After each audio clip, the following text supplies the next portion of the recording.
Les triangles rectangles. Dans cette capsule, nous allons tout d'abord apprendre à se servir d'une règle très pratique concernant la somme des angles dans un triangle. Par la suite, nous allons nous attarder aux triangles rectangles seulement, qui sont un type particulier de triangle, et nous allons voir trois règles concernant les triangles rectangles. La première règle, c'est le théorème de Pythagore. Ensuite, vous allez voir aussi des propriétés qui s'appliquent au triangle 90 degrés, 45, 45 degrés et aussi les triangles 90 degrés, 30 degrés, 60 degrés. Nous allons voir ensuite l'utilité de ces théorèmes et de ces règles dans la vie courante en effectuant quelques problèmes écrits. Allons-y avec le premier théorème. La somme des mesures des angles d'un triangle est de 180 degrés. Ceci est une constante, c'est-à-dire que peu importe le type de triangle que vous avez, lorsque vous allez additionner les mesures des angles, vous allez toujours obtenir 180 degrés. Regardons le premier exemple. Alors, vous avez un triangle avec un angle A qui mesure 42 degrés, l'angle C mesure 25 degrés et nous cherchons la mesure de l'angle B. Donc, par le théorème, nous pouvons dire que la mesure de l'angle A plus la mesure de l'angle B plus la mesure de l'angle C doit être égale à 180 degrés, n'est-ce pas? Donc, remplaçons les valeurs connues et nous allons ensuite isoler le deuxième terme ici, qui est la mesure de l'angle B que nous cherchons. La mesure de l'angle A est de 42 degrés, donc 42 degrés, plus la mesure de l'angle B que nous ne connaissons pas, plus la mesure de l'angle C qui est de 25 degrés, doit être égale à 180 degrés. Alors, cette première ligne que vous écrivez ici, c'est tout simplement l'énoncé du théorème. Donc, écrivez toujours votre première ligne et ensuite isolez la partie qui est inconnue. Donc, 42 degrés plus 25 degrés donne 67 degrés. Alors, nous pouvons écrire ici 67 degrés, qui est la somme de 42 et de 25, plus la mesure de l'angle B, doit donner 180 degrés. Nous allons isoler la mesure de l'angle B, puisque c'est ce que nous cherchons. Donc, la mesure de l'angle B est égale à 180 degrés moins 67 degrés, qui donne 113 degrés. Voici la mesure de l'angle B, 113 degrés.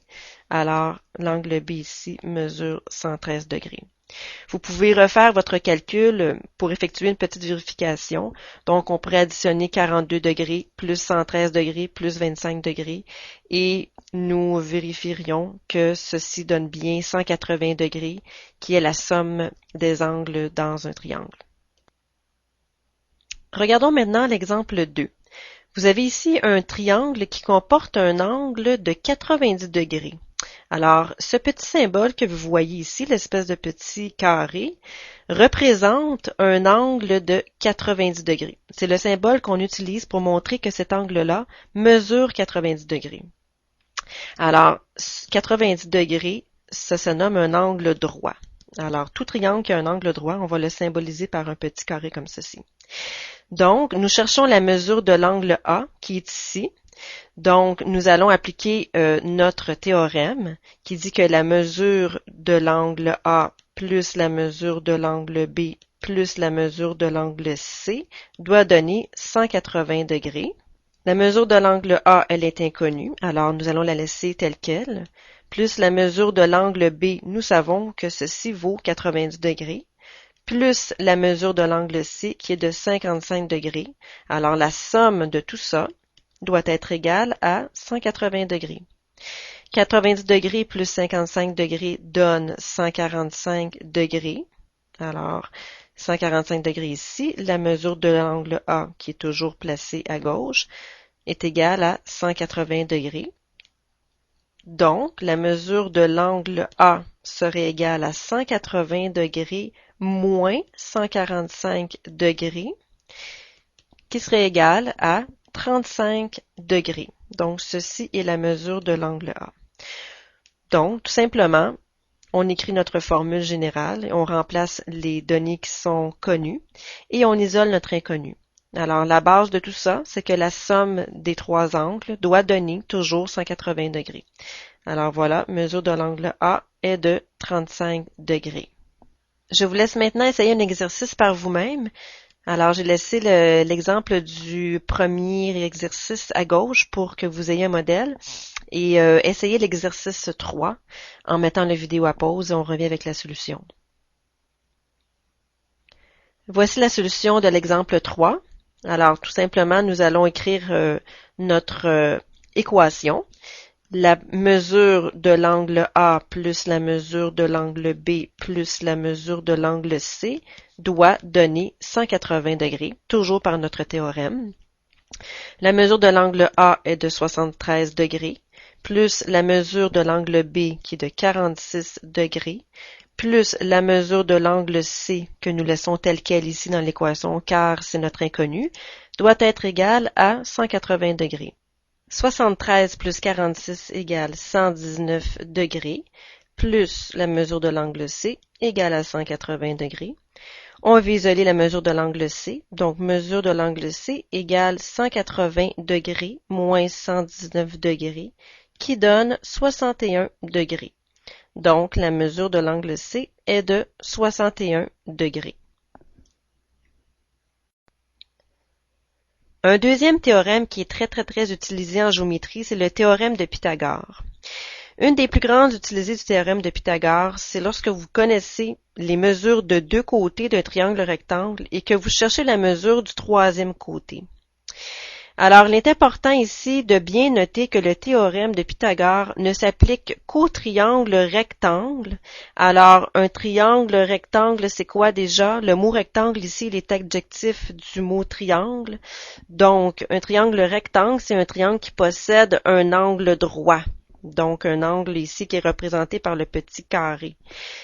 Et aussi, nous allons vous donner quelques petits mots de vocabulaire. Lorsque vous voyez un triangle rectangle comme ceci, vous voyez que le côté qui est situé en face de l'angle droit, c'est toujours le plus long côté du triangle rectangle. Ce côté-là, qui est le plus long, on l'appelle l'hypoténuse. Alors, ça s'écrit de cette façon-ci. Hypoténuse. Voilà. Donc, l'hypoténuse, c'est le plus long côté du triangle rectangle. La relation entre les mesures des trois côtés dans un triangle rectangle, elle est donnée par la formule suivante, qui est A au carré plus B au carré égale C au carré. Alors, si vous remarquez, dans le triangle à gauche, nous avons écrit A, B et C sur les côtés. Alors, dans cette formule, C représente la mesure de l'hypoténuse et A et B représentent les mesures des deux autres côtés, qu'on appelle aussi des cathètes, ou les côtés de l'angle droit, tout simplement. Donc, si vous prenez la mesure d'une des cathètes, donc A, et que vous la mettez au carré, et vous additionnez la mesure du côté B et vous la mettez au carré, ceci va vous donner la même chose que si vous prenez la mesure de l'hypoténuse et que vous la mettez au carré. Donc, voici la relation de Pythagore, donc le théorème de Pythagore. Comment on applique ça? Bien, nous allons faire un premier exemple, l'exemple 1.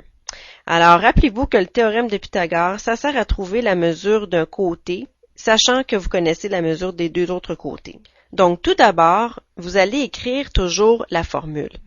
Peu importe le côté que vous cherchez, commencez par écrire la formule A au carré plus B au carré égale à C au carré. En deuxième lieu, nous allons situer le A, le B et le C sur le triangle et nous allons associer les valeurs à ces variables-là. Donc, rappelez-vous que le C représente toujours l'hypoténuse. Alors, le C est placé ici et nous ne connaissons pas sa valeur. C'est ce qu'on cherche ici. Nous cherchons la mesure de l'hypoténuse. Le A et le B, vous pouvez les placer n'importe où. Donc, n'importe où sur les deux autres côtés, pas sur l'hypoténuse évidemment, mais sur les deux autres côtés. Donc, disons que A ici, c'est le côté AB, donc qui vaut 2,4 mètres, et B est le côté BC, dont la valeur est de 8 mètres. Si vous voulez, vous pouvez faire un petit tableau à côté et pour bien indiquer les valeurs des trois lettres. Donc, A est égal à 2,4 ici, B est égal à 8 et C, c'est ce qu'on cherche. D'accord? Ensuite, nous allons remplacer les variables par leur valeur dans la formule. Allons-y. Pour A, donc notre A vaut 2,4, donc on va faire 2,4 au carré, plus la valeur de B, nous allons la mettre au carré également, donc 8 au carré, et ceci sera égal à C au carré. Donc, vous remplacez les valeurs que vous connaissez dans la formule, et celles que vous ne connaissez pas, vous les laissez en lettres, tout simplement. Donc, 2,4 au carré donne 5,76. 8 au carré donne 64. Et du côté droit de l'égalité, j'ai toujours le C au carré. D'accord? N'écrivez pas la réponse, mais allez-y de façon verticale. Le côté droit n'a pas changé ici. On a toujours C au carré. 5,76 plus 64 donne 69,76 est égal à toujours C au carré. Nous cherchons la valeur de C, n'est-ce pas? Pas C au carré. C au carré, c'est la valeur de C mise au carré. Nous, ce qui représente la mesure de l'hypoténuse, c'est la lettre C, tout court, hein, la lettre C telle quelle. 69,76, c'est la valeur de C, mais mise au carré. Alors, pour isoler le C, ce que nous allons faire, nous devons nous débarrasser du carré au C. Donc, c'est en prenant la racine carrée des deux côtés de l'égalité que nous allons isoler le C. Donc, à droite, il va nous rester seulement que C.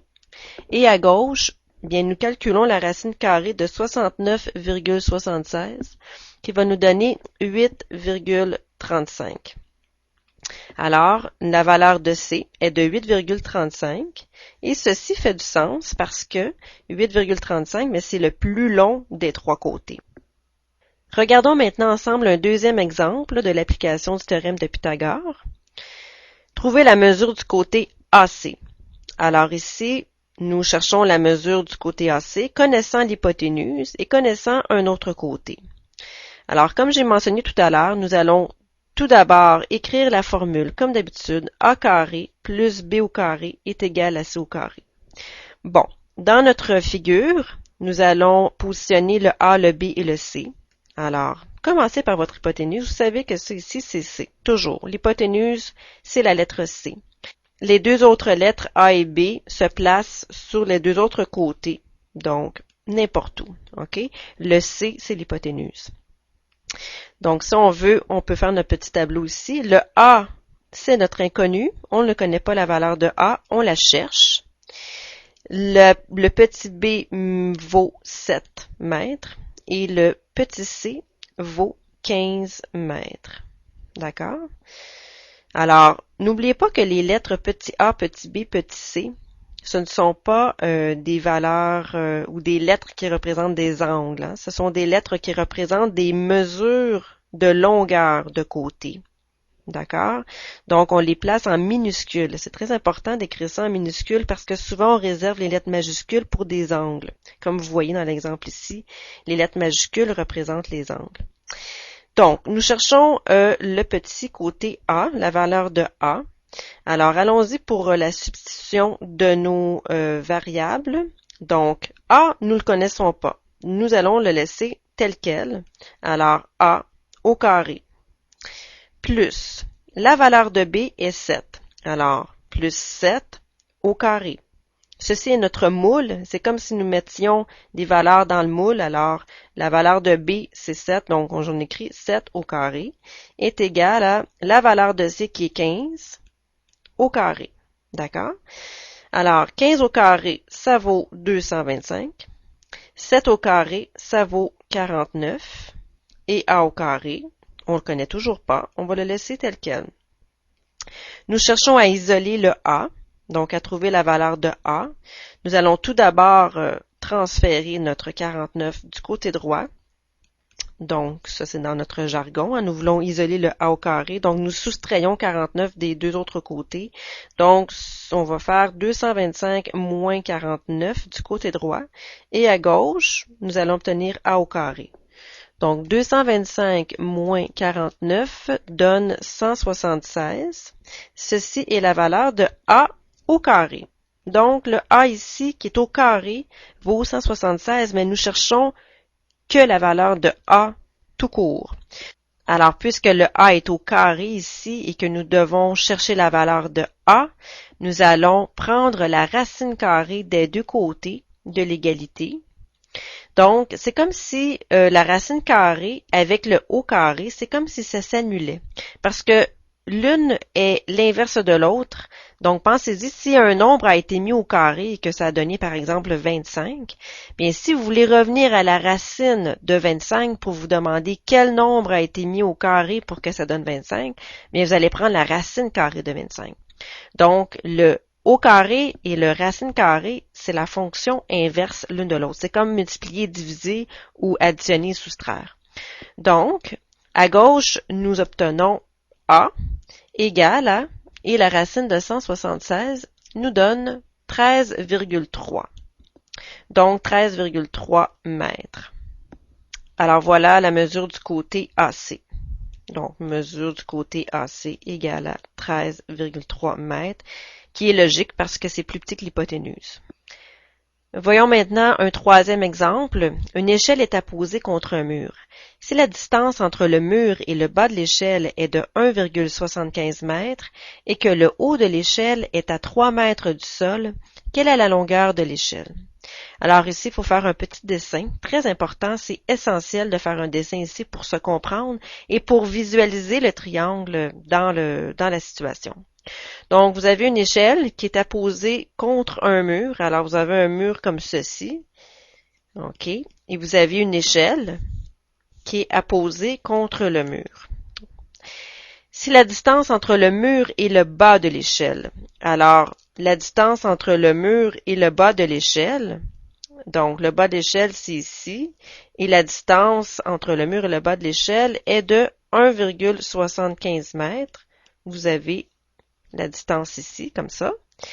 Et le haut de l'échelle est à 3 mètres du sol. Donc, la distance entre le haut de l'échelle, donc ici, de là à là, c'est 3 mètres. Quelle est la longueur de l'échelle? Alors, il est évident ici que ceci forme un angle droit parce qu'un mur, habituellement, c'est monté à 90 degrés, hein, c'est bien construit. Donc, vous avez un angle droit. Alors, il faut visualiser ici un triangle rectangle. Voici un triangle rectangle, dont un des côtés mesure 3 mètres et l'autre côté mesure 1,75 mètres. Donc, ceci est en mètres aussi. Et nous cherchons la longueur de l'échelle. Donc, la longueur de l'échelle représente l'hypoténuse, n'est-ce pas?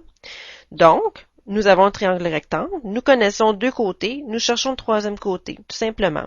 Alors, on transforme un petit peu la situation en mathématiques, c'est-à-dire avec une situation où l'on retrouve un triangle. Donc, ceci est notre côté C, parce que c'est l'hypoténuse de notre triangle.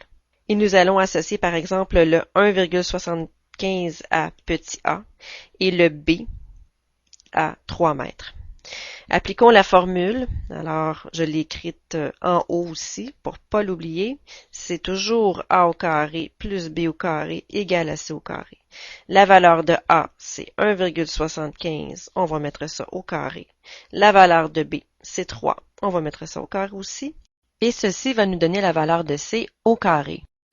1,75 au carré va nous donner 3,06 en arrondissant, donc 3,06 plus 3 au carré donne 9, ceci donne c au carré. 3,06 plus 9 donne 12,06, toujours notre c au carré. Nous sommes rendus à l'étape d'isoler le c, donc nous allons prendre la racine carrée des deux côtés qui va nous donner le C que nous recherchons. Donc, racine carrée de 12,06 est égale à 3,47. Donc, la longueur de l'échelle est de 3,47 mètres.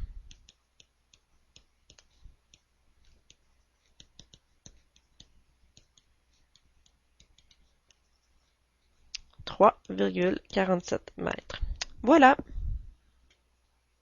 Je vous laisse essayer maintenant l'exemple 4 par vous-même et on revient avec la solution. Voici la solution de l'exemple 4. Alors, vous avez sûrement dessiné un beau cerf-volant. J'espère qu'il est plus beau que le mien. Donc, le côté mesure 70 cm. Attention, la grande diagonale, c'est tout ceci. Donc, il va du haut en bas, là, du cerf-volant. Et la petite diagonale, c'est tout ceci. Donc, d'un bout à l'autre de la largeur du cerf-volant. Quelle est la longueur de la grande diagonale? Hein? Nous cherchons la longueur de la grande diagonale, tout ça, si la petite diagonale mesure 40 cm. Alors, c'était un petit défi, il était un petit peu plus difficile que les deux autres exemples. Donc, nous cherchons la grande diagonale. Alors ici, est-ce que vous pouvez dégager de ce dessin-là un triangle rectangle? Alors, la réponse est oui. Nous avons un triangle rectangle, nous pouvons même nous amuser à le dessiner en dehors du dessin. Donc, vous pouvez faire ça, ça aide beaucoup aussi, de faire ressortir dans le dessin, même de le dessiner à côté, le triangle rectangle. Vous avez un triangle rectangle ici, dont le côté mesure 70 cm. Vous avez un angle droit ici. Et puisque la petite diagonale vaut 40 cm, bien, ce côté-là ici représente la moitié du 40 cm, n'est-ce pas? Donc, ça vaut 20 cm. Alors, puisqu'on observe ici là, un triangle rectangle que nous avons redessiné à côté, bien, par le théorème de Pythagore, nous savons que nous pouvons calculer la mesure ici du troisième côté. Ça se calcule, ça, par le théorème de Pythagore. Donc, allons-y. Nous allons appliquer notre théorème de Pythagore avec ce triangle-ci, égal à C au carré. Donc, qui est A, qui est B, qui est C? C, c'est toujours l'hypoténuse. B, c'est le 20 et A, c'est l'autre. Donc, A au carré, A est inconnu, donc nous allons laisser ça A au carré, plus la valeur de B est 20, donc la valeur de B au carré égale à la valeur de C, qui est 70, au carré. 70 au carré, ça vaut 4900, donc 4900, 20 au carré, ça vaut 400, et A au carré, toujours notre inconnu. Nous voulons isoler le A au carré, qui va donner 4900 moins 400, qui va donner 4500. C'est la valeur de A au carré. Nous n'avons pas terminé ici. Nous n'avons pas le A. Nous devons prendre la racine carrée ici à gauche et à droite. Donc, A sera égal à la racine carrée de 4500 qui donne 67,08 cm. Nous avons trouvé la valeur de A dans ce triangle-ci, donc dans le triangle, le petit triangle que nous avons dessiné là, à côté du cerf-volant. Donc, 67 cm représente que la moitié de la grande diagonale, n'est-ce pas? Ça représente juste ce côté-ci. Juste la moitié de la grande diagonale. Donc, la grande diagonale, alors on va l'intituler GD, sera égale à 67,08 fois 2, parce que vous avez deux fois la valeur du 67,08 dans la grande diagonale. Donc, 67,08 fois 2 vous donne 134,16. Ceci est en centimètres.